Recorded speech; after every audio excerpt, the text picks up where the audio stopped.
الحمد لله رب المشرقين ورب المغربين الذي خلق كل شيء زوجين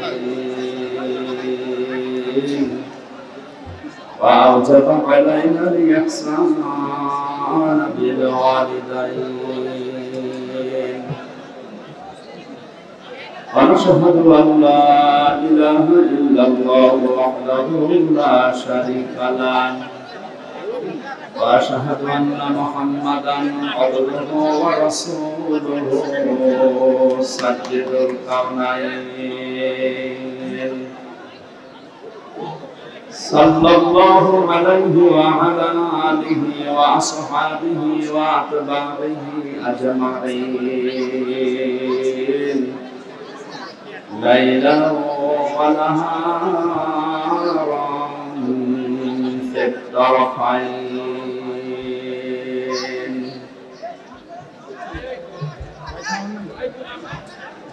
فقد قال الله تعالى في كلامه المجيد وبرهانه التوحيد জবান করে পড়েন আউযু বিল্লাহি মিনাশ শাইতানির রাজীম বিসমিল্লাহির রাহমানির রাহিম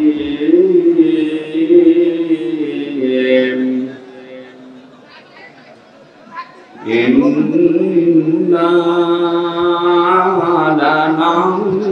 لننصر رسلنا والذين آمنوا في الحياة الدنيا والذين آمنوا في الحياة الدنيا ويوم يقوم الأشهاد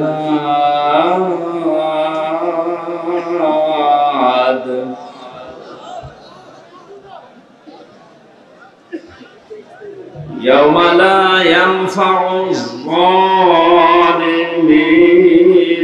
معذرتهم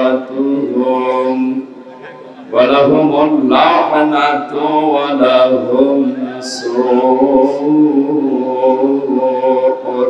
الدار صدقت يا ربنا عن أبي سعيد الخدري رضي الله تعالى عنه قال قال النبي صلى الله عليه وسلم من رأى منكم منكرا فليغيره بيده فإن لم يستطع فبلسانه فإن لم يستطع فبقلبه وذلك أضعف الإيمان رواه البخاري وقال تعالى في شأن رسوله إن الله وملائكته يصلون على النبي يا أيها الذين آمنوا صلوا عليه وسلموا تسليما اللهم صل على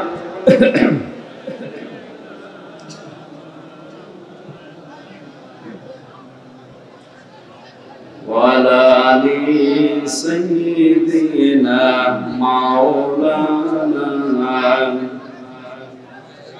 আমাকে শহীদ করো সেই মিছিলে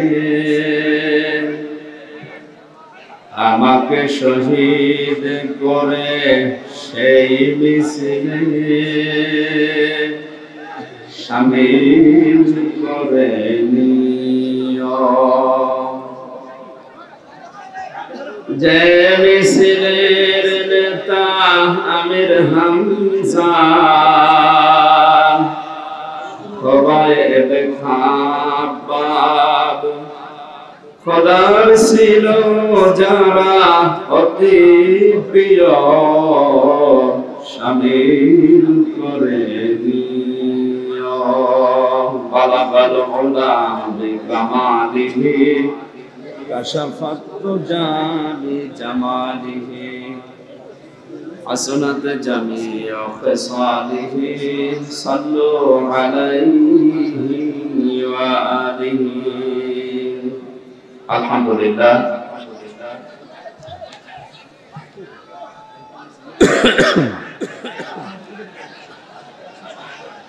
ঢাকা জেলার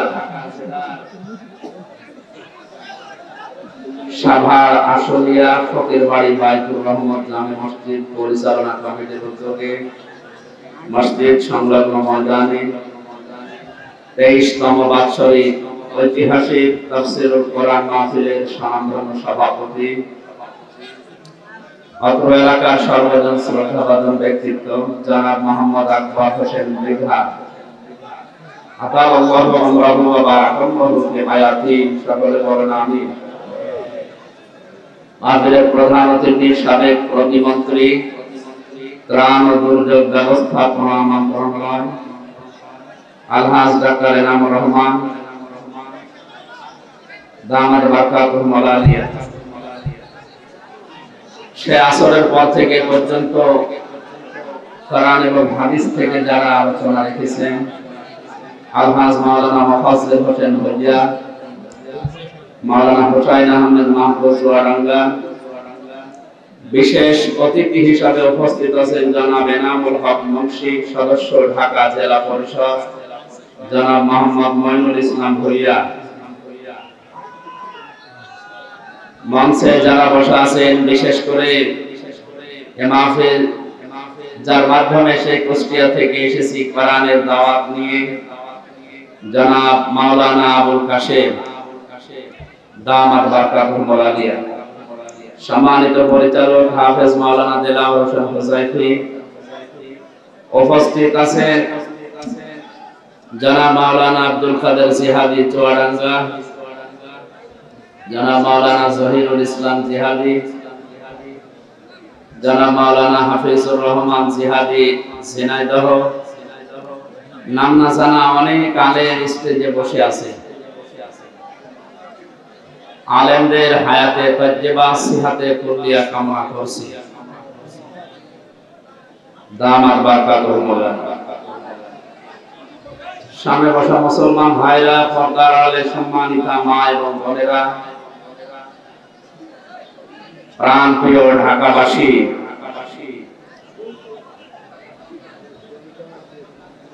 দল মত জাতি বর্ণ ধর্ম নির্বিশেষে কোরআনের এই অনুষ্ঠানে যারা আমরা হাজির হলাম সমস্যারে খুশি হয়ে বলছে আলহামদুলিল্লাহ। আল্লাহ রাব্বুল আলামিন বলেন লাকাদ আনসালনা ইলাইকুম ফীহি যিকরুকুম কিতাবান ফীহি যিকরুকুম লাকাদ আনসালনা ইলাইকুম কিতাবান ফীহি যিকরুকুম আফালা তাকিলুন। সূরা আম্বিয়ার 10 নম্বর আয়াতে আল্লাহ বলেন অবশ্যই আমরা নাযিল করেছি তোমাদের জন্য একখানা কিতাব যে কিতাবের ভেতরে তোমাদের সম্পর্কে আলোচনা করা আছে এরপরেও কি তোমরা বুঝবে না? আমার ভাইরা কোরআনে কারিমের ভেতরে যত কথা আছে সব মানব জীবন সংক্রান্ত। মানুষের জীবন চালাতে যা লাগে সব আল্লাহ খোলাখুলি ভাবে কোরআনে আলোচনা করেছেন। জোরে বলেন আলহামদুলিল্লাহ। এই ময়দানে যারা কোরআন শোনার জন্য বসে আছি সূরা আম্বিয়ার 18 নম্বর আয়াতে আল্লাহ ঘোষণা দিয়েছেন বাল নাকযিফু বিল হাক্কি আলাল বাতিলি ফাইদা হুয়া যাহিক ফায়াদমাগহু ফাইদা হুয়া যাহিক ওয়া লাকুমুল ওয়াইলু মিম্মা তাসিফুন। জোরে বলেন আল্লাহু আকবার। আল্লাহ পাক বলেন ময়দানে যারা কোরআন শোনার জন্য এসেছে আমি হক দিয়ে বাতিলের উপরে আঘাত করি, বাতিল চূর্ণ বিচূর্ণ হয়ে যায়। তাফসীরে ফাসির আল কোরআন সাইয়্যিদ কুতুব রাহমাতুল্লাহ আলাইহি তার এই বিখ্যাত তাফসীরে হক শব্দের তিনটা ব্যাখ্যা দিয়েছেন।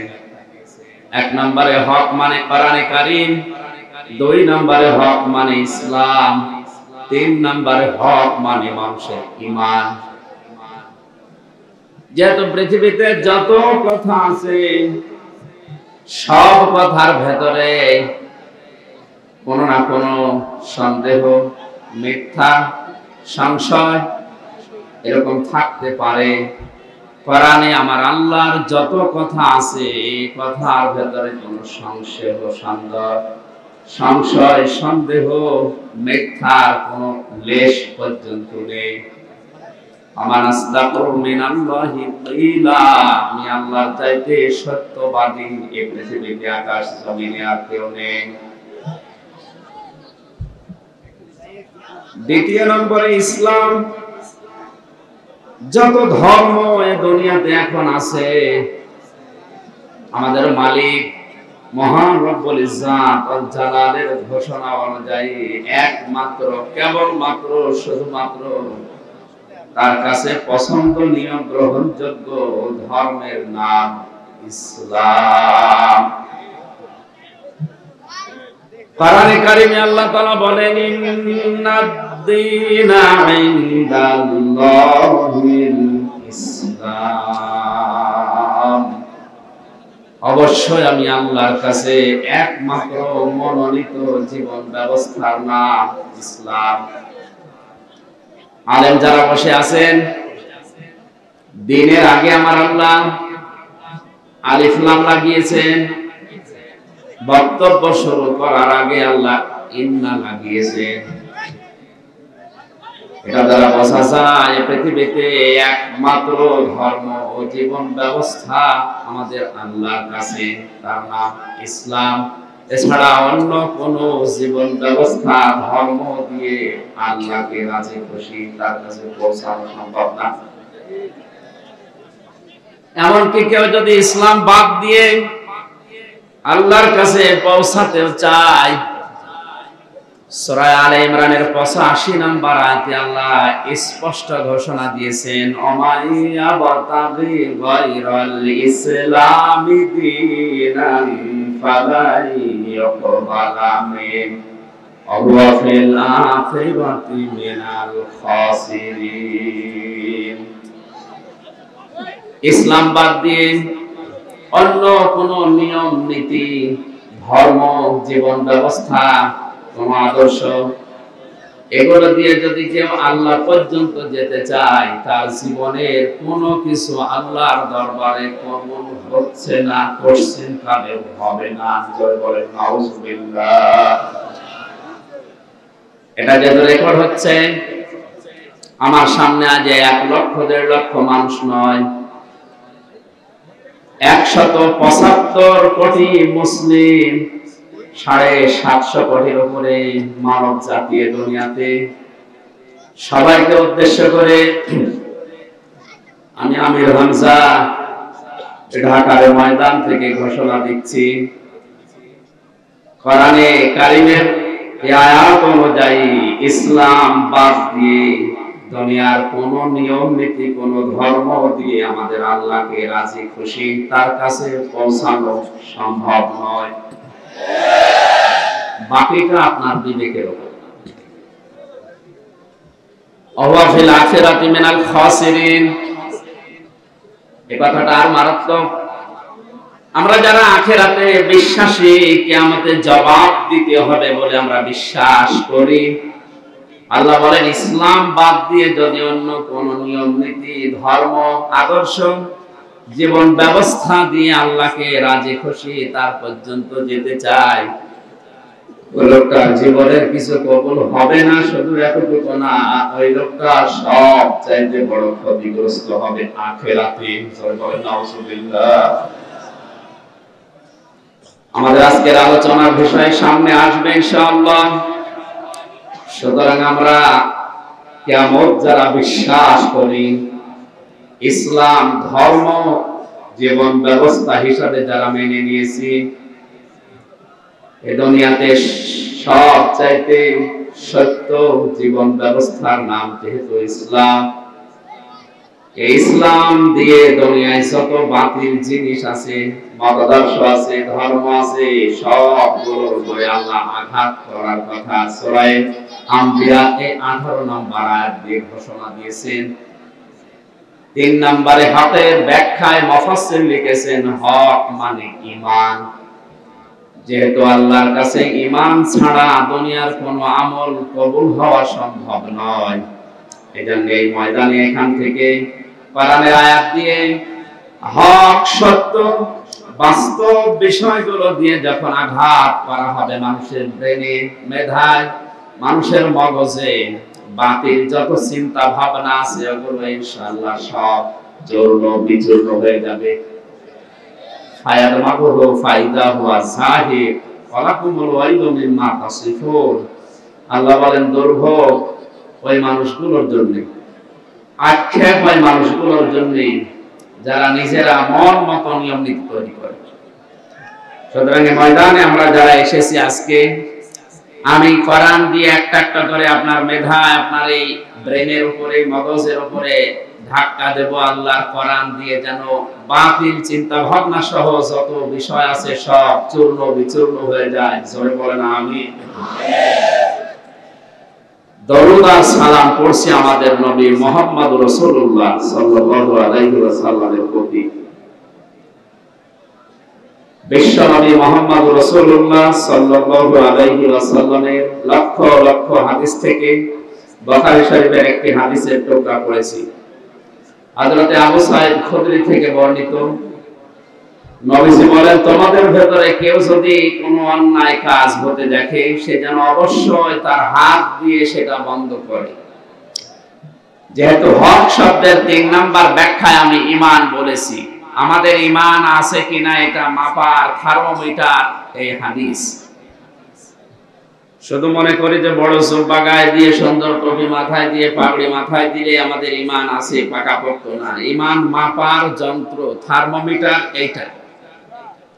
অন্যায় কাজ যেখানে হতে দেখবেন, ঈমান যদি তার থাকে, সবল ঈমানদার যিনি, সবচেয়ে শক্তিশালী ঈমানদারের গুণ হচ্ছে সে তার হাতের দ্বারা এটা বন্ধ করবে, বাধা দেবে। মুহাদ্দিসিন ইকরাম এখানে হাদিসে হাত দ্বারা শুধুমাত্র এই হাত নয়, ক্ষমতার হাত, টাকা পয়সার হাত, পাওয়ারের হাত, আইনের হাত, এরকম অনেকগুলো অর্থ নিয়েছে। সুতরাং আমরা যদি ঈমানদার দাবি করি, অন্যায়, বিবেক বহির্ভূত, ইসলাম বহির্ভূত, সমাজ বহির্ভূত কোনো কাজ যদি আমাদের সামনে হয়, আর আমি যদি শক্তিশালী ঈমানদারি দাবি করি, অবশ্যই এটা আমাদের আইনের হাত দিয়ে হোক, টাকা পয়সা, ক্ষমতা, পাওয়ার, শক্তি যে হাত আছে যার, এটা দিয়ে অবশ্যই সেটা বন্ধ করার চেষ্টা চালাতে হবে। এটাকে আর যদি কেউ দুনিয়ার কাজ মনে করে, রাজনীতি মনে করে ছেড়ে যায়, তাহলে সে দুর্বল ঈমান, শক্তিশালী ঈমানদার নয়। দ্বিতীয় নম্বরে, এটা যদি সম্ভব না হয়, আইন নেই আপনার কাছে, ক্ষমতা নেই, টাকা পয়সা নেই, পাওয়ার নেই, এ হাতও প্যারালাইজড। দ্বিতীয় নম্বরে, আপনার মুখ দ্বারা অবশ্যই এটা প্রতিবাদ করা লাগবে, মানববন্ধন করে হোক, পেপার পত্রিকায় দিয়ে হোক, এই মিডিয়ার মাধ্যমে হোক, সভা সমাবেশ করে হোক, যে কোনো কায়দা এটা যেন বন্ধ হয়। এটাও যদি কেউ করতে না পারে, ওই পরিস্থিতি যদি না থাকে, 3 নম্বরের হাদিসের শেষে আছে সে যেন অন্তর দ্বারা ঘৃণা করে, তার মানে সে যেন পরিকল্পনা করে অন্যায় কি করে বন্ধ করা যায়। এইটাও যদি কোন মানুষের ভেতরে না আসে, নবীজি বলেন এটা সর্বনিম্ন ঈমানের পর্যায়। এটাও যদি না থাকে ওর ঈমান নেই, এটা বেঈমান। এই হাদিস পড়ার পরে আমার যতটুকু মনে হচ্ছে, এই 3টা বছর আমি জেলখানায় কাটিয়ে বাইরের এই জগৎ সম্পর্কে এখন যেটা দেখতে পাচ্ছি, আমাদের ঈমান এই 3 নাম্বার পর্যায় পর্যন্ত অনেকের নেই। আমরা তো অন্ধপ্রকোষ্ঠে ছিলাম 3টা বছর, ওখানে থেকেও যতটুকু দেখেছি, অনেকে মনে করে জেলখানায় সংশোধনাগার এটা, এখানে গেলে মনে হয় মানুষ আল্লাহর ওলি হয়ে যায়। ওখানে গেলে আল্লাহর ওলি হওয়ার সেই সিস্টেম গুলো এখন চালু নেই, যদিও সংশোধনাগার লিখে দিয়েছে, এটা বাস্তবতা অনেক কম। সংশোধন হওয়ার জন্য যে রাস্তা, যে নিয়ম নীতি, যে পদ্ধতিগুলো দরকার, ওইগুলো এখন জেল কোড পরিবর্তন করে আমার মনে হয় ওগুলো চালু করা দরকার। ওখানে অন্যায় অবৈধ অত্যাচার হচ্ছে, এমনকি আমি মিডিয়ায় এটা আসবে কিনা জানি না, ঠিক আছে। এই জন্য আমাদের উচিত এই সংশোধনাগারকে সংশোধনাগার হিসাবে তৈরি করা। কোরআনে কারীম মানুষদেরকে সংশোধন করার জন্য যে নিয়ম নীতিগুলো, যে ঔষধগুলো দিয়েছে, আল্লাহ রাব্বুল আলামিন বলেন, অনুনাজ্জিলু মিনাল কুরআনি মা হুয়া শিফাউন ওয়া রাহমাতুল লিল মুমিনিন ওয়া লা ইয়াজিদুজ যালিমিনা ইল্লা খাসারা। সূরা বানী ইসরাঈলের ৮২ নম্বর আয়াতে আল্লাহ জানিয়েছেন, এই কোরআন নাযিল করার ধারাবাহিকতায়, পরিক্রমায় এমন এমন বিধান আমি দিয়েছি যেটা মুমিনদের জন্য ঔষধ। সুতরাং জেলখানা থেকে শুরু করে আমাদের পরিবার, সমাজ এবং রাষ্ট্রের সংশোধন যদি চাই, আমরা যদি অসুখ থেকে মুক্ত হতে চাই, রোগ থেকে মুক্ত হতে চাই, অবশ্যই কোরআনের এই নীতিমালা, এই ঔষধ আমাদের গ্রহণ করতে হবে। সুতরাং যে নবী আমাদেরকে ঈমানের এই ধাপগুলো শিক্ষা দিলেন, আমরা যেন শক্তিশালী ঈমানদার হওয়ার জন্য যে পর্যায় আছে দুনিয়ার এই জীবনে, ওই পর্যায়ে থাকতে পারি। আল্লাহ তাওফিক দিন, আমিন। প্রত্যেকটি জিনিস অভ্যাসের উপরে গড়ে ওঠে, আর মানুষ অভ্যাসের দাস। আমরা যেহেতু 3 বছর কথা বলার অভ্যাস নেই, এই জন্য নতুন নতুন লাগছে। দোয়া করেন আল্লাহ যেন আমার জন্য সহজ করে দেন। বলো সুবহানাকা লা ইলমা লানা ইল্লা মা আল্লামতানা ইন্নাকা আনতাল আলিমুল হাকীম। সূরা মুমিন, এখান থেকে 2টা আয়াত পড়েছি, 51, 52। আজকের আয়াতের ভেতরে কিছু গুরুত্বপূর্ণ তথ্য আছে। আমি তাফসীর আকারে, যেহেতু তাফসীরুল কোরআন মাহফিল লিখেছেন, ওই হিসাবে কোরআনে কারীমের ওই আয়াত থেকে ওই কথাগুলো বলার চেষ্টা চালাবো ইনশাআল্লাহ। আল্লাহ যেন তাওফিক দেন, জোরে বলেন আমিন।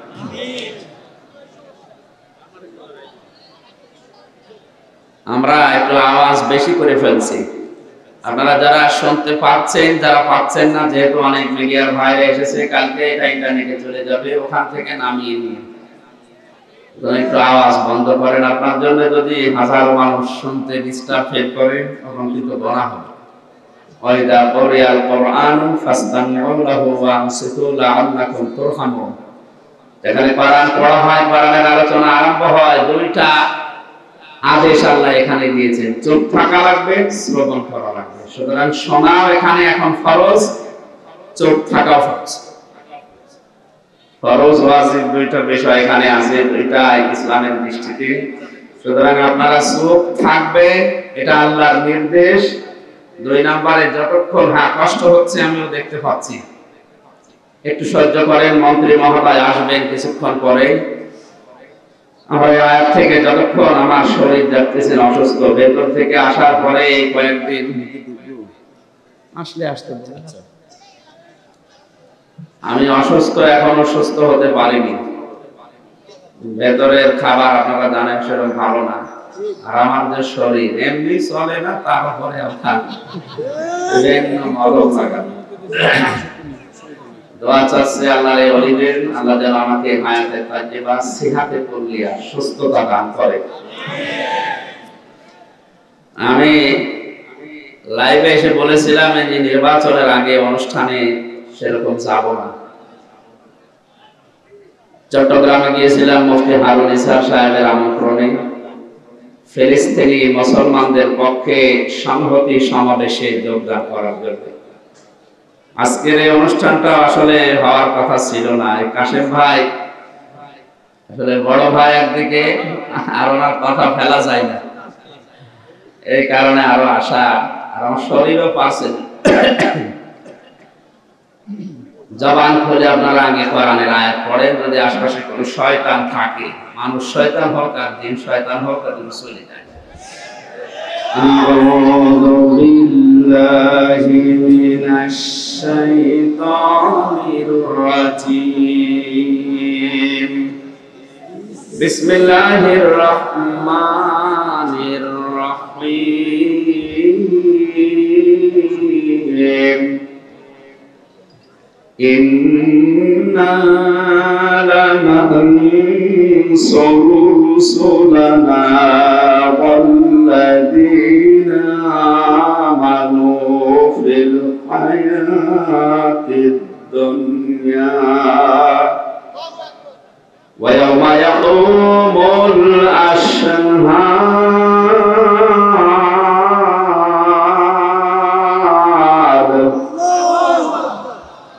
আল্লাহ পাক বলেন, ইন্না অবশ্যই আমরা বা আমি, লানানসুরু লামে তাকিদ, নানসুরু আনসুরু নানসুরু, অবশ্যই অবশ্যই আমরা সাহায্য করব, করছি করব, রুসুলানা আমাদের রাসূলদেরকে, ওয়াল্লাযীনা আমানু শব্দের দিকে খেয়াল করার জন্য বলছি।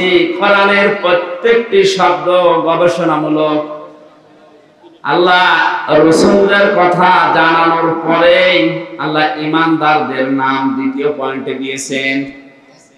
অবশ্যই অবশ্যই আমরা সাহায্য করছি, করব আমার রাসূলদেরকে এবং যারা ঈমানদার তাদেরকে। জোরে বলেন সুবহানাল্লাহ।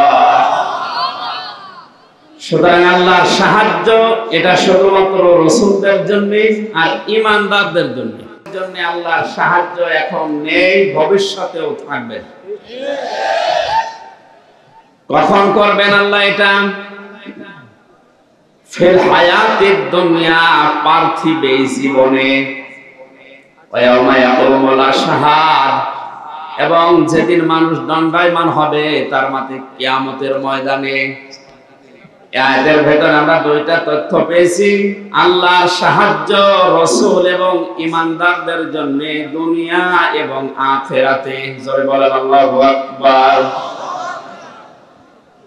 এই আয়াত থেকে প্রশ্ন আসে, তাহলে প্রথম নম্বরে আল্লাহ সাহায্য করবে রাসূল না রাসূল? বহু বছর আল্লাহ দিয়েছে, জানিয়েছেন যারা রাসূল আমি পাঠিয়েছি নবী রাসূল করে, অবশ্যই অবশ্যই তাদেরকে সাহায্য করছি, করব।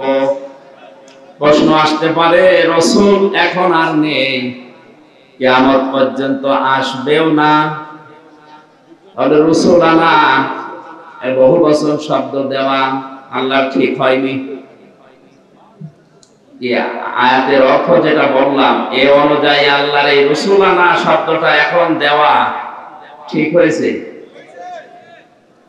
লানানসুরু যেহেতু মজালে দিয়েছেন আল্লাহ, এখন করছি, ভবিষ্যতেও করব, এই অর্থে আসলে রাসূল এখন নেই, কিয়ামত পর্যন্ত আর আসার সম্ভাবনা নেই। সুতরাং যারা মিথ্যা নবী এবং রাসূলের দাবি করছেন, এই আয়াত অনুযায়ী হাদিস এসেছে তাফসীর গ্রন্থে, ব্যাখ্যায় আমরা পেয়েছি, আনা খাতামান নাবিয়্যিনা লা নাবিয়্যা বাদি, আমি শেষ নবী, আমার পরে পরে নবী নেই, রাসূল নেই। সুতরাং যারা দাবি করছে এক কথায় এরা মিথ্যাবাদী। রাসূলদেরকে আল্লাহ সাহায্য করবেন বলছেন কিয়ামত পর্যন্ত, অথচ রাসূল আর কিয়ামত পর্যন্ত আসবে না। আল্লাহর বক্তব্য দুই রকম হয়ে যাচ্ছে। আমি যতগুলো তাফসীর দেখেছি আয়াতের, মুফাসসিরিন ইকরাম এই আয়াতের তাফসীরে রাসূল বলতে নায়েবে রাসূল এখানে বুঝিয়েছেন। আর উলামা ওয়ারাসাতুল আম্বিয়া, আলেম ওলামা যারা এরা নবীর ওয়ারিস, নায়েবে রাসূল উত্তরাধিকারী। তারা হয়তো সম্পদ টাকা পয়সা দুনিয়ায় ছেড়ে যায়নি, তারা ছেড়ে গেছে এলেম, ঐশী বাণী। সুতরাং এলেম যারা পাবে দুনিয়াতে, ঐশী বাণী যারা অর্জন করবে, এই মানুষগুলোই আল্লাহর নবীর উত্তরাধিকারী, নায়েবে রাসূল। এদেরকে আল্লাহ সাহায্য করবেন, তিনি গ্যারান্টি দিয়ে ঘোষণা দিচ্ছেন। আর আল্লাহর ওয়াদা, আল্লাহর গ্যারান্টি কখনোই মিথ্যা হওয়া সম্ভব না, এটা আমরা মনে প্রাণে বিশ্বাস করি। আমাদের প্রধান অতিথি মাননীয় মন্ত্রী সাহেব আসতেছে। লিল্লাহি তাকবীর। জোরে জোরে পড়ি দরুদ ওহে মুমিন বসিয়া, আমাদের দরুদ শোনেন নবীজি রওজা পাকে শুইয়া। আল্লাহুম্মা সাল্লি আলা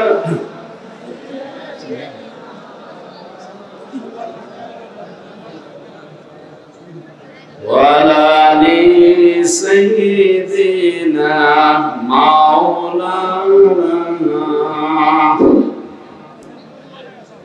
আমার ভাইরা, কোরআনে কারীমের সূরা মুমিন 51 নম্বর আয়াতে আল্লাহ পাক জানিয়েছেন, অবশ্যই অবশ্যই আমরা সাহায্য করছি, করব আমার রাসূলদেরকে। কারাগারের ভেতরে মরহুম মুফতি আমিন রহমাতুল্লাহ আলাইহির জামাতা মুফতি সাখাওয়াত হোসেন রাজি,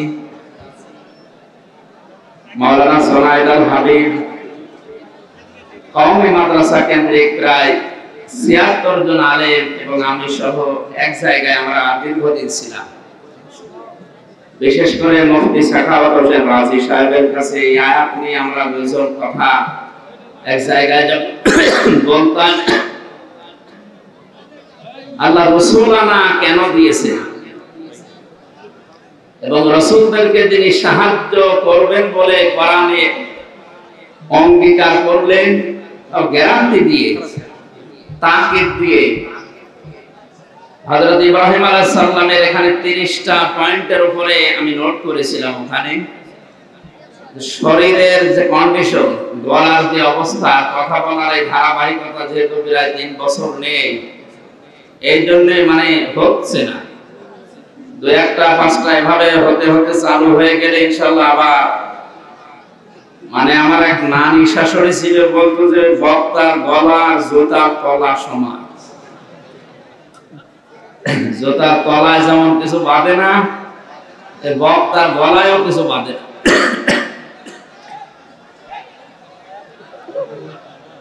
এই মিডিয়ার এগুলো এত উৎসাহ করেছে, পেছনে মানুষ দেখতে পাচ্ছে না, তো এই জন্য আমরা একটু নিচু করে দিতে পারি না। এখন তো আর সম্ভব না। দিনের বেলায় অন্তত এখানে একটা যদি বাঁশ দিয়ে ঘিরে দিতেন, একটু জিকির করেন, 1 মিনিট মতো জিকির করেন। আমরা আল্লাহর রহমত কামনা করে তাফসীর এইভাবে তো হয় না, বারবার ডিস্টার্ব করব। করেন সুবহানাল্লাহ, আলহামদুলিল্লাহ, লা ইলাহা ইল্লাল্লাহ, সুবহানাল্লাহ, আলহামদুলিল্লাহ, লা ইলাহা ইল্লাল্লাহ, সুবহানাল্লাহ, আলহামদুলিল্লাহ, লা ইলাহা ইল্লাল্লাহ, লা ইলাহা ইল্লাল্লাহ, মুহাম্মাদুর রাসূলুল্লাহ। আল্লাহ রাব্বুল আলামিন তার রাসূলদেরকে সাহায্য করছেন করবেন বলে যে ঘোষণা কোরআনে দিলেন, হযরতে আদম আলাইহিস সালাম থেকে হযরতে মুহাম্মদুর রাসূলুল্লাহ পর্যন্ত আমরা দেখেছি নবীদের জীবনী ইতিহাস গ্রন্থে, হাদিস গ্রন্থে পড়াশোনা করার পরে যেটা আমরা পেয়েছি, তাদের যে সাহায্য আল্লাহ পাক তাওরাত, জব্বর, ইনজিল সহ 104 খানা যে গ্রন্থ আমরা জানি, 100 খানা সহিফা, 4 খানা বড় কিতাব, এর সামারাইজ গুলো আমরা দেখেছি।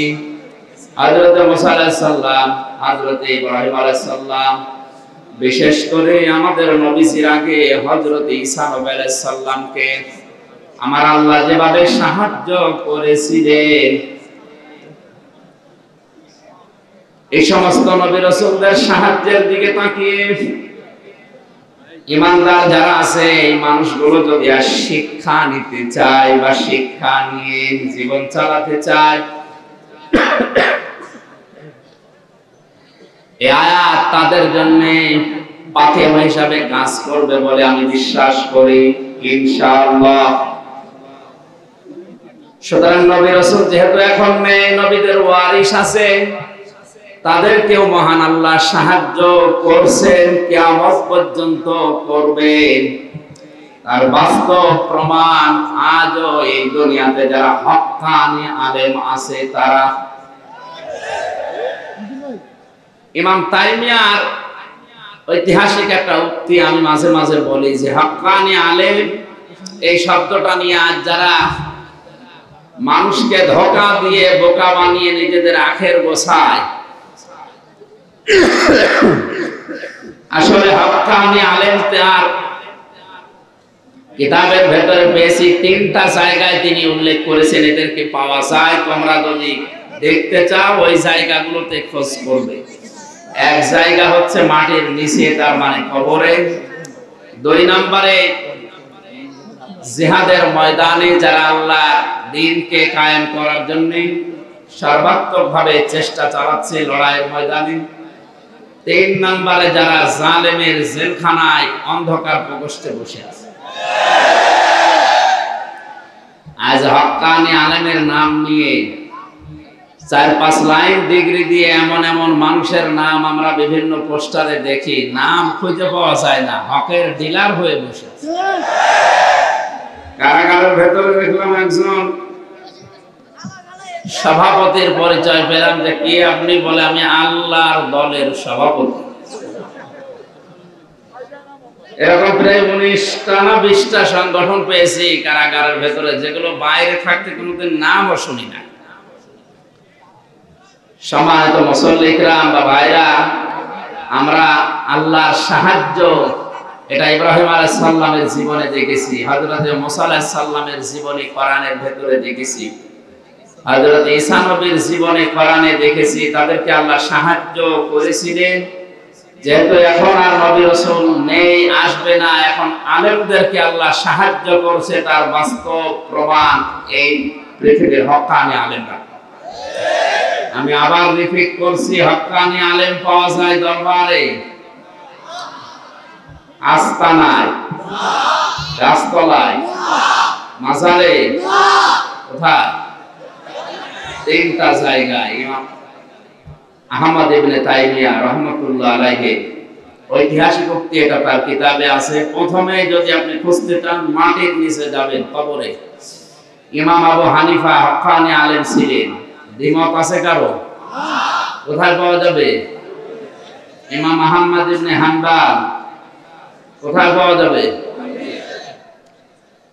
এজন্য হক্কানি আলেম আপনি যদি খোঁজ করতে চান, তাদেরকে আপনি সর্বপ্রথম খোঁজ করে দেখবেন মাটির নিচে তারা আছে, কবরে আছে। 2 নম্বরে, আজ যারা জান বাজি রেখে আল্লাহর কালেমাকে বুলন্দ করার জন্য, কালিমাতুল্লাহি হিয়াল উলিয়া, জিহাদের ময়দানে যারা কাজ করছেন জীবন হাতে নিয়ে, এরা হচ্ছে আল্লাহর এই বান্দার দৃষ্টিতে তারা হক্কানি আলেম। 3 নম্বরে হক্কানি আলেম পাবেন পৃথিবীর বিভিন্ন দেশে জালেমদের জুলুমে যারা অন্ধ প্রকোষ্ঠে ঢুকে ঢুকে দিন কাটাচ্ছে। আব্বাস মাদানি আলজেরিয়ার কারাগারে আজ 28 বছর। আমাদের 3টা বছরে হাঁপ লেগে গেছে, তারা আজ 28 বছর এরকম বিভিন্ন জেলখানায় জালেমের জুলুমের শিকার হয়ে দিনাতিপাত করছে তারা। আল্লাহ এই মজলুম এই হক্কানি আলেমদের হায়াতে তাজ্জেবা সিহাতে কুল্লিয়া যেন দান করেন, বলেন আমিন। আয়াতের এইভাবে তো হয় না, জিকির করে না সুবহানাল্লাহ।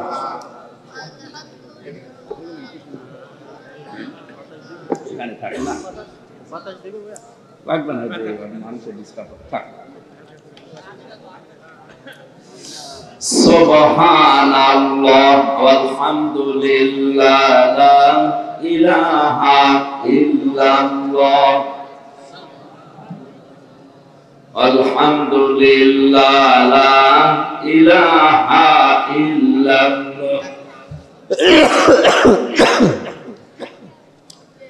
লা ইলাহা ইল্লাল্লাহ মুহাম্মাদুর রাসূলুল্লাহ। আমরা আল্লাহর সাহায্য চাই না চাই না? আল্লাহর সাহায্য ছাড়া আপনি 1 সেকেন্ডও বেঁচে থাকতে পারবেন না। ভেতরে যে শ্বাস গেছে এটা যদি আর বের না হয় আপনি মারা যাবেন।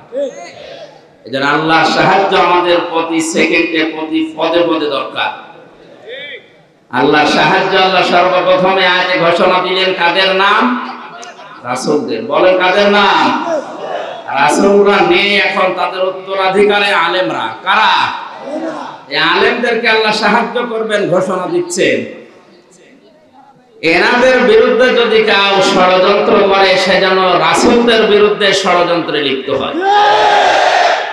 সূরা নূর 18 নম্বর পারা 18 নম্বর পৃষ্ঠা শেষের দিকের একটু আগে, আপনার আমার আয়াত নাম্বারটা মনে হচ্ছে না, শেষের আগের আয়াতটায়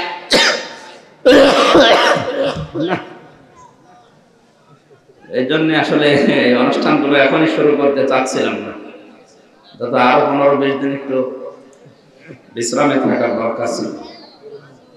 কারণ এই ভেতরে 3 বছর এই খাবার খেয়ে ভেতরে কাল কবজা সব নড়বড়ে হয়ে গেছে। কারণ এটা জয়েন্ট লাগতে কিছুদিন দেরি হবে। চেক আপ করিয়েছে শরীর, কিন্তু ডাক্তার তো বলছে আপনি ঘুমান, 8-9 ঘন্টা করে ঘুমান। আপনারা জানেন জেলখানায় মানুষের সবচাইতে বড় বড় নিয়ামত হচ্ছে ঘুম। ঘুম আসতে চাই 24 ঘন্টা একটা ঘরের ভেতরে মানুষ যদি তালাবদ্ধ থাকে, পাখি থাকলে কেমন ছটফট ছটফট করে। আর আমরা তো মুক্ত জীবনের মানুষ, সারা পৃথিবী ঘুরে বেড়ানো মানুষ। আমাদের যদি 3 বছর এক ঘরের ভেতরে 24 ঘন্টা তালা মেরে রাখে, যোগাযোগ বিচ্ছিন্ন করে, কিভাবে থাকা যায় বলে? এই চিন্তায় টেনশনে ঘুম আসতো না। তাছাড়া অন্য কোনো সমস্যা না, খাবার দাবার তো আছেই। এই কারণে আসলে শরীরে সাপোর্ট দিচ্ছে, আমি জোর করে আর কি করবো। সুতরাং রাসূলদেরকে আল্লাহ যেহেতু সাহায্য করবে বলেছেন, ওলামায়ে কেরাম আল্লাহ রাসূলদের নবী রাসূলদের তারা উত্তরাধিকারী, তারা নায়েবে রাসূল। আল্লাহর সাহায্য এই বাংলাদেশেও যদি আমরা পেতে চাই, দেখতে চাই, আলেমদের সাথে উত্তম আচরণ করা আয়াত অনুযায়ী আমাদের ঈমানের দাবি। এটা বাদ দিয়ে যদি কোনো মানুষ আল্লাহর সাহায্য পেতে চায়, তাহলে এটা জনতার সাথে, দেশের মানুষের সাথে, জাতির সাথে ধোঁকাবাজ। সুতরাং আমরা আজকের এই ময়দান থেকে স্পষ্ট ভাষায় ঘোষণা দিতে চাই বা চাচ্ছি, ইসলামের জন্য, ঈমানের জন্য মজলুম অবস্থায় যে আলেমগুলো এখনো পর্যন্ত জেলখানায় আছে, অতি সত্বর তাদের মুক্তি কামনা করছে। এর সাথে আপনারা একমত আছেন? কারা দেখে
আমার দাদা জেলখানা থাকা অবস্থায় বিদায় নিয়েছে, মারা গেছে।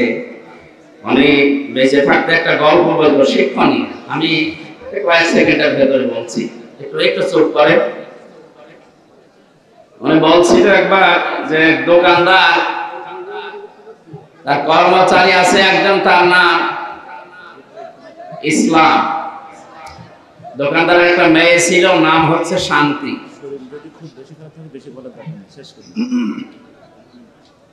এই দোকানদারের মেয়ের সাথে কর্মচারীর একটা হটলাইন। দোকানদার একদিন টের পেয়ে আচ্ছা পিটানো পিটিয়েছে যে তুমি একটা কর্মচারী আর আমি মালিক তোমার, আমার মেয়ের সাথে লাইন।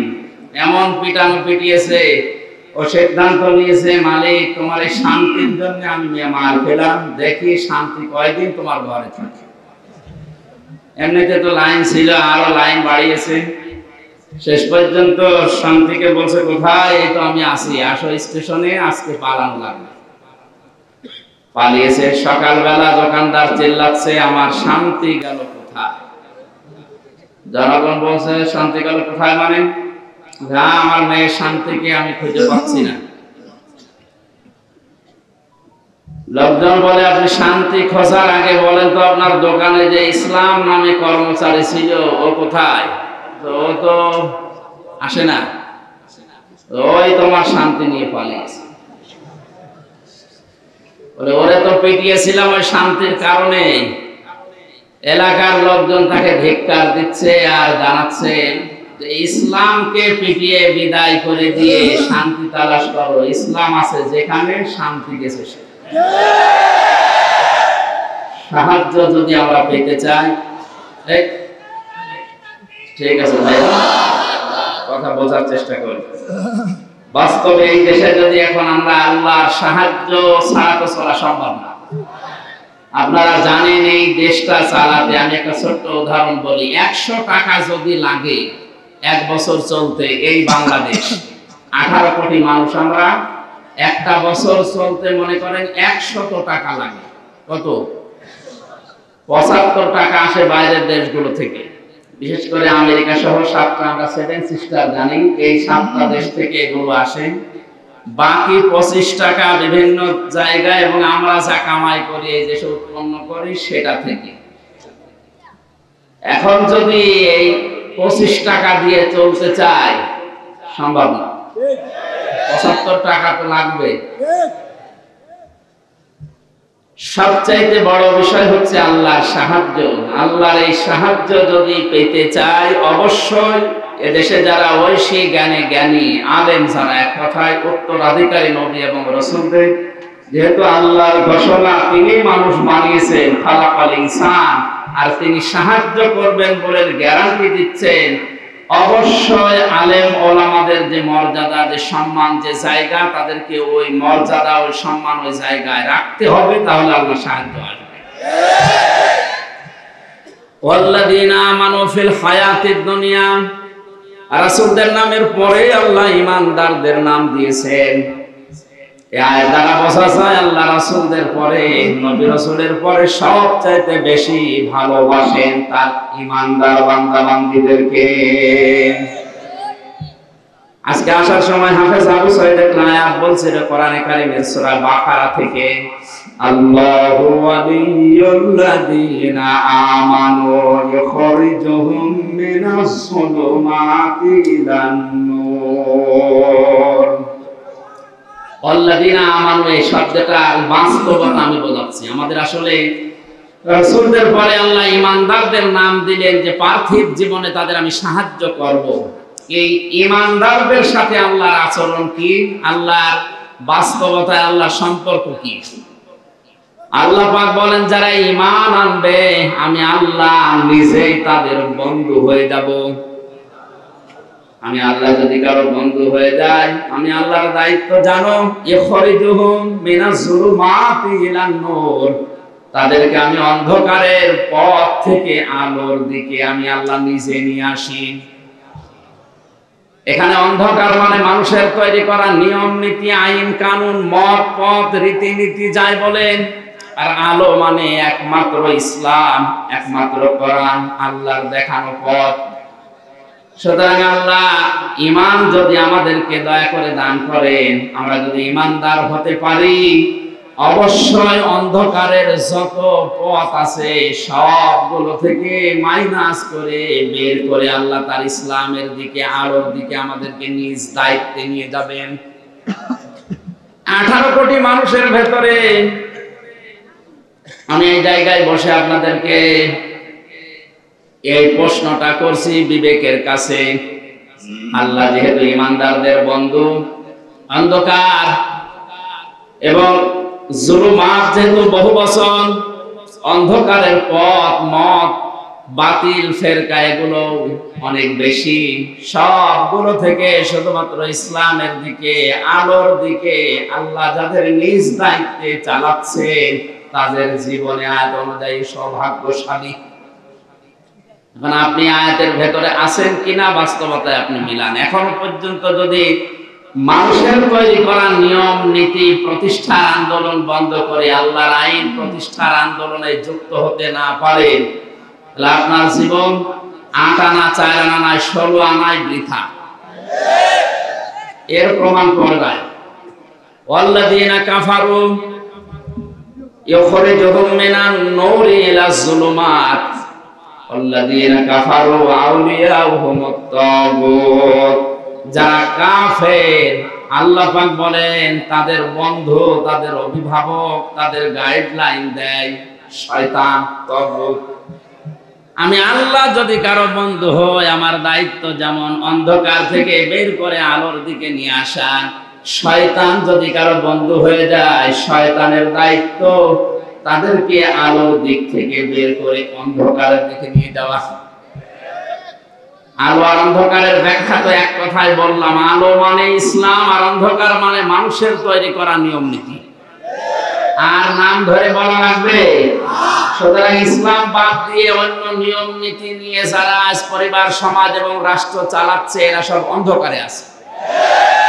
এদেরকে শয়তান আলোর দিক থেকে বের করে অন্ধকারের দিকে নিয়ে যাচ্ছে। এরপরেও যদি এই মানুষগুলোর বিবেক না খোলে, আমার মনে হয় ওদের বিবেকের উপরে কুকুরে প্রসাদ করেছে। আপনি যদি এখন বাড়িতে যে দেখেন যে আপনার স্ত্রী অনেক শিক্ষিতা, ধার্মিক, ভদ্র, কিন্তু গালি দিচ্ছে, শূকরের বাচ্চা, কুকুরের বাচ্চা, এরকম গালি দিচ্ছে আপনাকে, আপনার রাগ হবে না?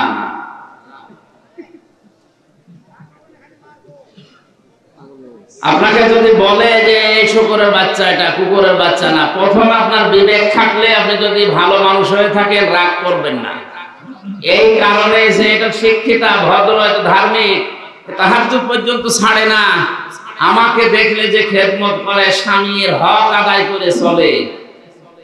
এখানে যারা মেয়েরা আছেন, আমি কয়েক মিনিটের ভেতরে মেয়েদের কয়েকটা দায়িত্বের কথা বলি। সম্মানিতা মা বোনেরা, শুধু নামাজ পড়ে রোজা রেখে অনেকে মনে করে আমি কালো বোরকা পরে চলি, পর্দায় থাকি, আমি জান্নাত পেয়ে বসে আছি। না, জান্নাত পাওয়ার জন্য নবীজি যে 4টা কথা জানিয়েছেন হাদিসে, তার অন্যতম হচ্ছে নেককার হওয়ার জন্য স্বামীর আনুগত্য করে চলা। তিরমিজি শরীফের হাদিসে এসেছে, কেউ যদি নেককার নারী হতে চায়, কমপক্ষে 4টা গুণ তার ভেতরে মাস্ট বি, থাকতেই হবে। 1 নম্বরে, স্বামী তার দিকে তাকালে সে তাকে আনন্দ দেবে, খুশি করবে। আর যেখানে হাজারো পুরুষ মানুষ বসে আছে, নিজের জায়েজ স্ত্রী বাদ দিয়ে পরকীয়া প্রেম চালিয়ে যাচ্ছে আল্লাহর নাম নিয়ে। বলছে ঠিক, পরকীয়া প্রেম মানুষ আল্লাহর নামে করে। এটা যেহেতু কমন হয়ে গেছে এখন আর চলছে, এই জন্য অনেকে মনে হচ্ছে এরকমই জবাব দিচ্ছে। সম্মানিত মা বোনেরা, আপনাদেরকে আমি আহ্বান জানাচ্ছি, আপনি জায়েজ একজন থাকার পরেও যে লোক তার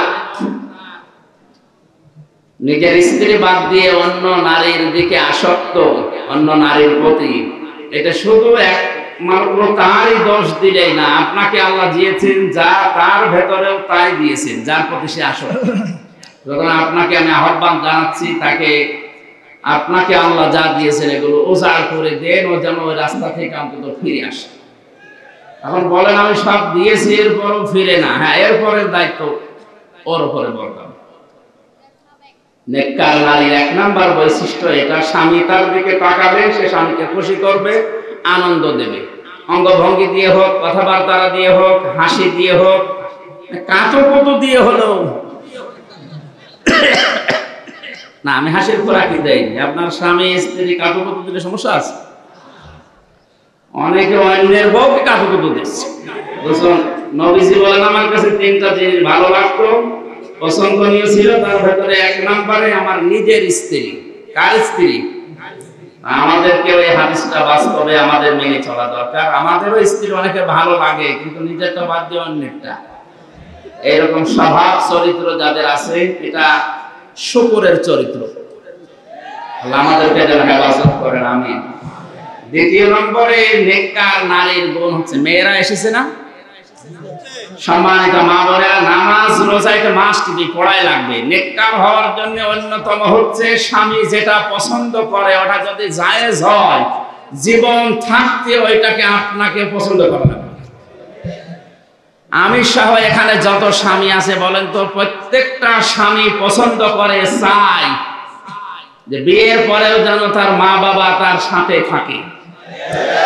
কিন্তু 100টার প্রায় 90টা মহিলা এটা চাই না যে আমরা একসাথে থাকি। যখন বউ যারা আছে একটু দেখে হাত তুলে আবার নামিয়ে ও ভয়ে ভয়ে আছে, না জানি আবার বাড়ি গেলে খাবার বন্ধ করে দেয় কিনা। দেখেন আপনাকে কি ভয় পায়। সুতরাং নামাজ পড়ে রোজা রেখে কালো বোরকা পরে আপনি মনে করছেন যে আপনি নেককার হয়ে গেছেন, না, হচ্ছেন।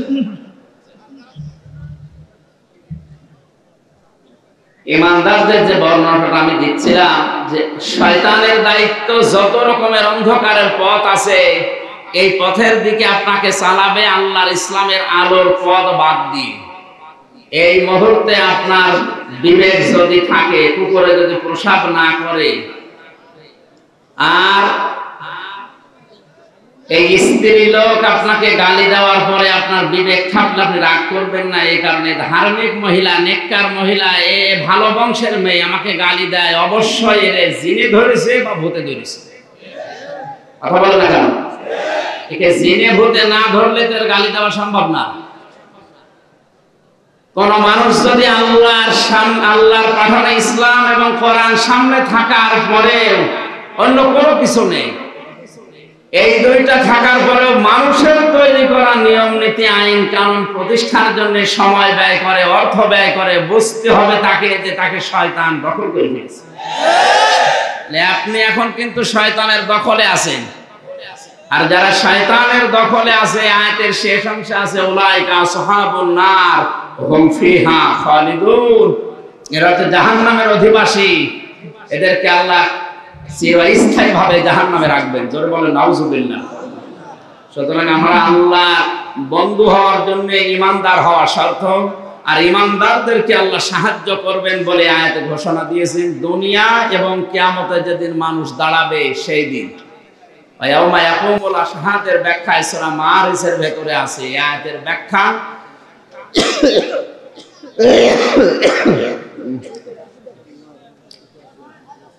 আল্লাহ রাব্বুল আলামিন বলেন, ওয়ালা ইয়াসআলু হামিমুন হামিমা ইয়াউমা ইযিন ইয়াবদুল্লাযীনা কাফারু। সেদিন কোন বন্ধুর বন্ধুত্ব চলবে না। ফাইদা নফিখা ফিস সূরি ফালা আনসাবা বাইনাহুম ইয়াউমাইযিন ওয়ালা ইয়াতাসাআলুন। সূরা মুমিনুনের 101 নম্বর আয়াতে আল্লাহ জানিয়েছেন, সিংহায় যেদিন ফুৎকার দেওয়া হয়ে যাবে, দুনিয়ায় যত রকমের সম্পর্ক আছে সব সম্পর্ক কাট হয়ে যাবে। কিয়ামতের এই কঠিন ময়দানে কোন মানুষ নিজের পরিচয় অন্যের কাছে তুলে ধরবে না। পরিচয় যাদের সাথে ছিল তাদের সাথে পরিচয় দেওয়ার চেষ্টাও করবে না। ওয়ায়াউমা ইয়াকুমুল আশহাদ, কিয়ামতের এই কঠিন ময়দানে মানুষ যখন দণ্ডায়মান হবে, তার মানে সাক্ষীরা যখন সাক্ষ্য দেওয়ার জন্য দাঁড়িয়ে যাবে, আজ বাংলাদেশ সহ বিশ্বে হাজার হাজার লক্ষ লক্ষ মিথ্যা সাক্ষী দেওয়ার কারণে নিরপরাধ মানুষগুলো চার দেওয়ালের মাঝে বন্দী হয়ে যাচ্ছে। আমার যে মামলা ছিল, আমার বিপক্ষে যারা সাক্ষী দিয়েছে, কোরআনে কারীম আমার পকেটেও আছে, আমি নিজে আল্লাহর দিকে তাকিয়ে বলছি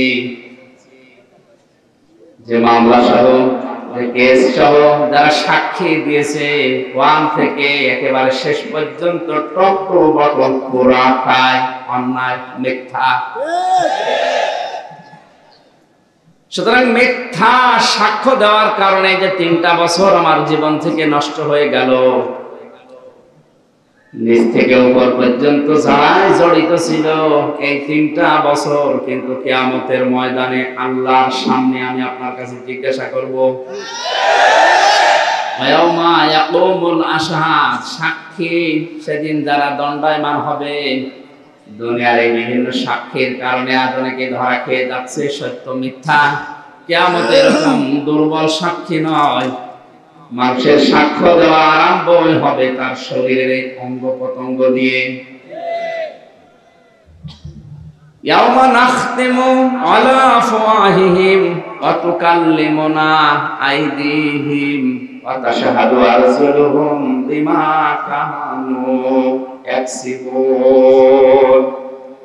মুখের উপরে আল্লাহ মোহর লাগিয়ে দেওয়ার সঙ্গে সঙ্গে মানুষের হাত, শুধু এই হাত না, ক্ষমতার হাত দিয়ে মানুষের উপরে যারা জুলুম করেছে, ক্ষমতার ওই হাত তাদের বিরুদ্ধে সাক্ষী দেবে। যারা মানুষের উপরে জুলুম করেছে, আইনের ওই হাত তাদের বিপক্ষে সাক্ষ্য হয়ে দাঁড়াবে। আজ 3.5 হাত বডির এই মানুষের সাক্ষ্যতে বাস্তবতায় কোর্ট কাছারিতে, সিএমএম কোর্ট, জজ কোর্ট, হাইকোর্ট, সুপ্রিম কোর্টের দিকে তাকিয়ে দেখেন কিভাবে মানুষ পেরেশান হয়ে যাচ্ছে। কিয়ামতে আল্লাহ যখন নিজে দাঁড়াবে, হাকিমের চেয়ারে বসবে, সাক্ষীগণ সাক্ষ্য দেওয়ার জন্য দণ্ডায়মান হবে। আপনার বিরুদ্ধে কত সাক্ষী রেডি হয়ে আছে, কারো কাছে বলা লাগবে না, আপনি নিজেই তার জন্য যথেষ্ট। আমি এই বাস্তবতায় এসে যেটা বুঝতে পারছি, হাজারো মানুষের বিরুদ্ধে আজ কত সাক্ষী যে জোগাড় হয়ে আছে, দাঁড়িয়ে আছে। ইয়াউমা ইয়াকুমুল আশহাদ, সাক্ষীগণ যেদিন দাঁড়াবে, দণ্ডায়মান হবে ওই দিন। আল্লাহ আমাদেরকে যেন বাঁচান তার নিজ রহমতে, জোরে বলেন আমিন। ইয়াউমা লা ইয়ানফাউয যালিমিনা মা'যিরাতুহুম, শব্দের দিকে খেয়াল করেন। ইয়াউমা লা ইয়ানফাউ, নাফা ইয়ানফাউ এটা বোঝারে বর্তমান, ভবিষ্যৎ, প্রেজেন্ট, ফিউচার। এখন থেকে শুরু, এটা কিয়ামতের ওই বিচারের ময়দান পর্যন্ত চলবে। আল্লাহ পাক বলেন জালেম যারা, জালিমিনা দিয়েছেন আল্লাহ, জালেম যারা, তাদের উপকার হচ্ছে না এবং তাদেরকে ছাড় দেওয়া হবে না, তাদের ওজর আপত্তি গ্রহণ করা হবে না। কোরআনে আমি যত বিষয়ের আয়াত পড়েছি, আমার এই ছোট্ট মেধায় সবচেয়ে বেশি ভয় এসে জমা দিয়েছে যারা জালেম, এই সংক্রান্ত আয়াতগুলো পড়ার পর। বাংলাদেশ সহ এখন বিশ্বের দিকে তাকিয়ে যেটা দেখতে পাচ্ছি, সবচাইতে বেশি কিয়ামতে মানুষ ধরা খাবে আল্লাহর দরবারে এই জুলুম করার কারণে। এখানে জালেম যারা, তাদের থেমে যাওয়া উচিত। আলা তাহসাবান্নাল্লাহা গাফিলান আম্মা ইয়ামালুজ জালিমুন। আল্লাহ পাক বলেন, নবী আপনি কি ধারণা করেন, মনে করেন যে জালেমদের সম্পর্কে আমি কোনো খোঁজ রাখি না, আমি গাফেল? না, পৃথিবীর যে কোনো দিকে আমার দৃষ্টি আছে, সবচেয়ে বেশি দৃষ্টি দিয়ে রাখি আমি আল্লাহ জালেমদের প্রতি। জোরে বলেন নাউজুবিল্লাহ।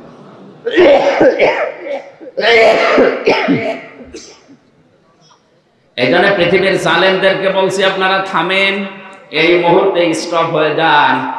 আপনি কিন্তু আমির হামজার মামলার আসামি না, আপনি সরাসরি আল্লাহর মামলার আসামি।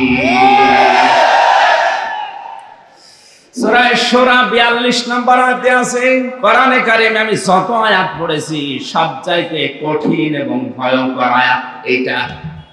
ইন্নামাস সাবিলু আলাল্লাযীনা ইয়াযলিমুনান নাসা ওয়া ইয়াবগুনা ফিল আরদি বিগাইরিল হক উলাইকা লাহুম আযাবুন আলীম। অবশ্যই আমি আল্লাহ নিজে মামলা দায়ের করব তাদের বিরুদ্ধে যারা মানুষ হয়ে মানুষের উপরে জুলুম করছে, করবে। ইয়াসলিমুন আল মুসলিমুন আল্লাহ দেয়নি, আলেমদেরকে বলছে। আল্লাহ ইয়াসলিমুন আল মুসলিমুন দেয়নি, দিয়েছে ইয়াসলিমুন আন নাস। হিন্দু কি মানুষ না? খ্রিস্টান মানুষ না? হিন্দু খ্রিস্টান বৌদ্ধ এটা যদি আপনি মুসলিম হিসাবে মানুষ মনে করেন, তাহলে মুসলমান যারা তারা তো আল্লাহর বন্ধু, ইমানদার যারা তারা আল্লাহর বন্ধু। এদের উপরে জুলুম করলে, অত্যাচার করলে আপনি নিজে আল্লাহর মামলার আসামি। আমার এই আয়াত পড়ার পরে মনে হয় বাংলাদেশে এখন আল্লাহর মামলার আসামি খুব বেশি দিন দিন বেড়ে যাচ্ছে।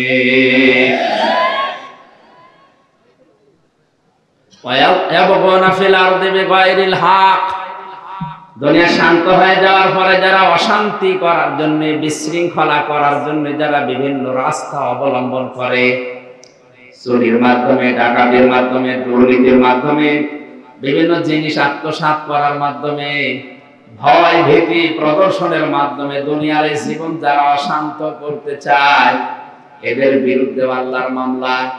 সুতরাং আমাদের এই দুইটা কাজ থেকে অবশ্যই বিরত